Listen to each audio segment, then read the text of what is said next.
Mohotel Adventures YouTube welcome channel. back to me, Joff, It's at awesome. Mohotel Adventures YouTube channel. Tonight, what am I doing tonight? It's Wednesday night, and I'm just gonna show you guys the spare wheel winch that I've taken off this vehicle. I've had this winch on from the word go, so it's literally 5.5 years, and I think it was about between 70 and 80 pounds when we first purchased this wheel winch. I thought I'd just show you guys what it's all about. Anybody that doesn't know, there's probably a lot of people that do know. I've done videos showing how to fit this to your motorhome, and there'll probably be another one coming soon about fitting it on your camper van. But so it fits the Fiat Ducato, and basically exactly the same vehicle. So there will be, I use stainless steel bolts. There's 4 8mm bolts holding this part up, the actual winch. That's where this drops down and goes into your wheel, and you can winch it up underneath. There is another little bracket that sits on the chassis that bolts on, that the wheel goes up against to give it a bit of absorption from the body. So this is all 5.5 years old. It was a bit a lot of it had got coated with wax oil. The actual winch part, I can hold there's the actual winch part that bolts onto the chassis. You can see on here there's a couple of M10 bolts, quite long ones, that go through and mounts it on the chassis, and that is actually where the key goes for the actual winch key. So it just winds up, and then it just literally pulls these cables, and it will lower your wheel back onto the ground. So there it is. I was just actually talking to someone earlier on, and sort of saying the fact that there is a lot of older people now that obviously they can get your breakdown cover or your green flag, and they will come out and change wheels for you, that sort of stuff. You get to that kind of, like, you know, where you're trying to undo wheel nuts, jack up vehicles on the road. It's not the most easiest thing to do. The only thing what I would say is the fact that obviously if you're carrying a spare wheel and tire with you, if you've got any like form of damage on your one that you need to change, if you've got one with you, can save a lot of aggravation. It would save them going off to source a tire for you, a wheel. So literally I'm in the situation where the spare wheel and the tire is underneath my motorhome. It's just a case of winding it down, dragging it out. I've got it in the back. I'll put a picture. It's in I've literally just pressured up the tire today to make sure everything's good, and while it was out, give it a bit of a clean off. And yeah, so I'm just like one of them people that like and able to do the job out on the road if you do get caught out. So just thought I would show you how things are going with that. And you know, at the end of the day, the value for money, I've never had to use it.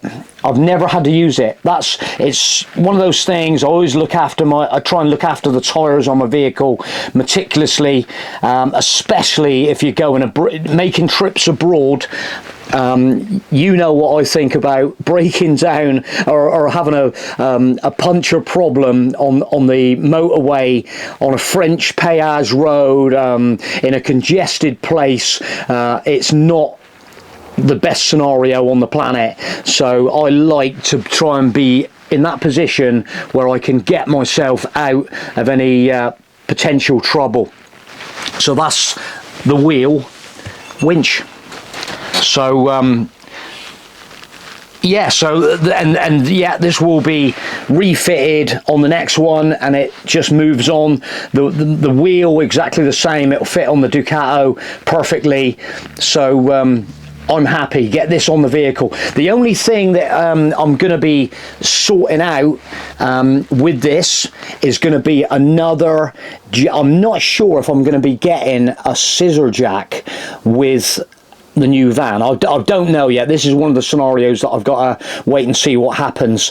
This vehicle here has got a scissor jack, and it's quite a heavy duty scissor jack, to be honest. I'd forgotten it's that long ago. I'd always like have my bottle jack, and I like my bottle jack.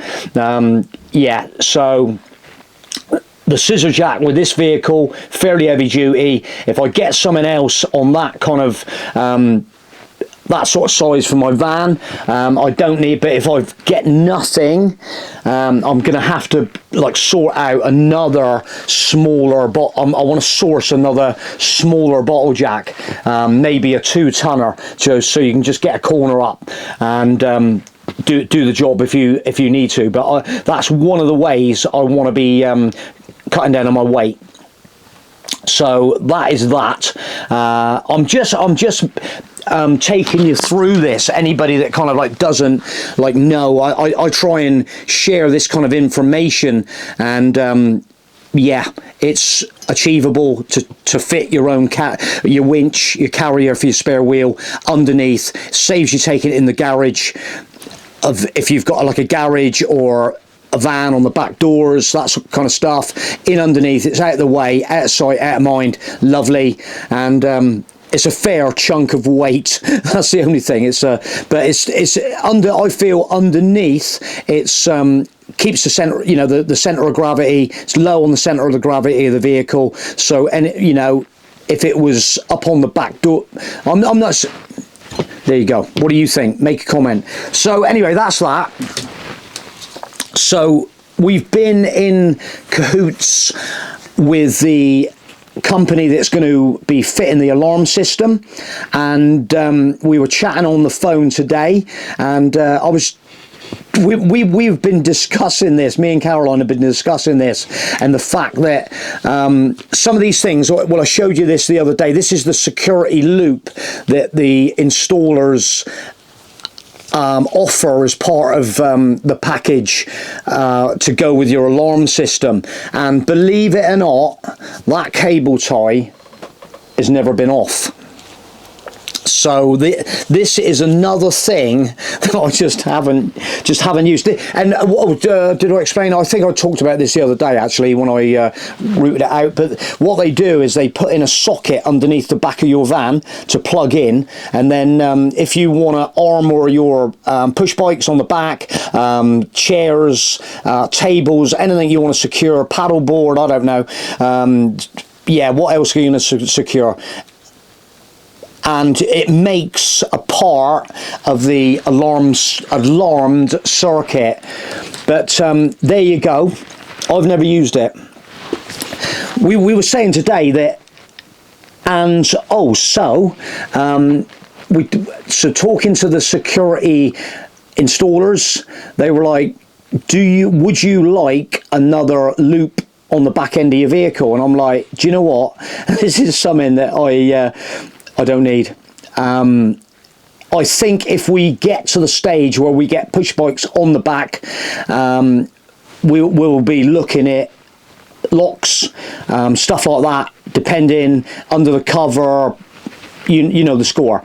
But I don't think, because this, by not having this fitted on the vehicle, it will save them having to trunk wires all the way back to the back end of the vehicle for this installation. So it's going to, he's like, we will knock off X amount of pounds for that.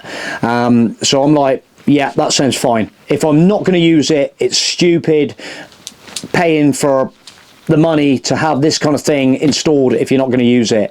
That is that. And well, the other thing we were talking about today as well is we have always, the alarm system on this vehicle has been used very minimal, okay? Because we've never really been in that kind of like vulnerable situation to actually armor the alarm that often, because we are on, when you go into like camping car park, you know, you go through that barrier with other motorhomes and stuff like that, you always like feel fairly secure, and a lot of the time I'll just like lock my door.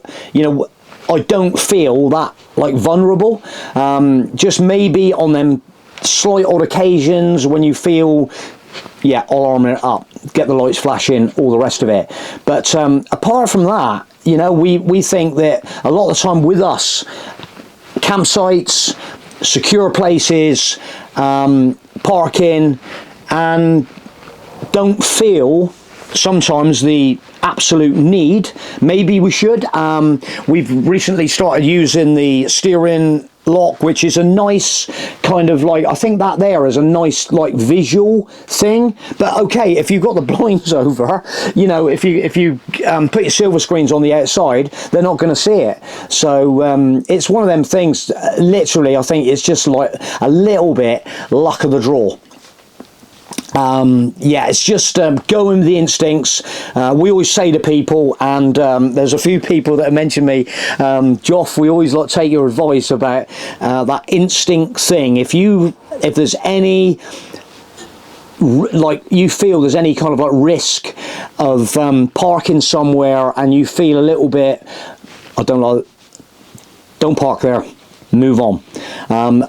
You know the score. If you see tyre marks on any tarmac or gravel car parks, there's a potential that it's probably happened recently, and they might be back when the night you're going to be parking there. And we don't want to be, we've had it before. We had it if you remember, but on one of our videos, if you remember that long back, on Christmas night down at Hohenzollern, when we went up to that beautiful castle at Christmas, we had it down there, and we were actually advised later on that these kind of like guys were probably not going to be too threatening for us. They were just like general, you know, just young people having a bit of a squeal round, you know, making some noise and stuff. But the only thing is with us, we feel the fact that if they start getting close to your motorhome, if any potential, if they get into a problem situation and they hit your motorhome, we're a long way from home and we can't take that risk. We would rather move than take that risk of having damage, and yeah, and the risk of that is like the way we look at that kind of situation. So people look at different situations. Like I say, we just try and eliminate any forms of like risk when parking up. Yeah, because that's your worst case scenario. People hitting your motorhome when you're not there. That's why we try and get super safe with our parkings and secure all the time. So that's where we're at the moment, guys. I hope you kind of like appreciate this kind of video. Just general, not rocket science, just passing on probably just a bit of experience that we've had. And the greatest thing is, of all the times of all the nights and park ups and places we've actually been, it's been like real minimal. It's absolutely been totally minimal. We had that one at Hohenzollern. We had another one in a Danube, down on the Danube one. It was out of season a bit, it was winter time, it was a bit grey, and we ended up in another car park where we had a bit of that action as well. But apart from that, I can't really think of any other kind of like risky situations. That's about the only couple of ones that, after hundreds and hundreds of nights away in our camper van, you know, in our motorhome. So I think that's not a bad average, really. So I'm going to leave this video there, and we are heading for the end of the week, and you know what happens Friday?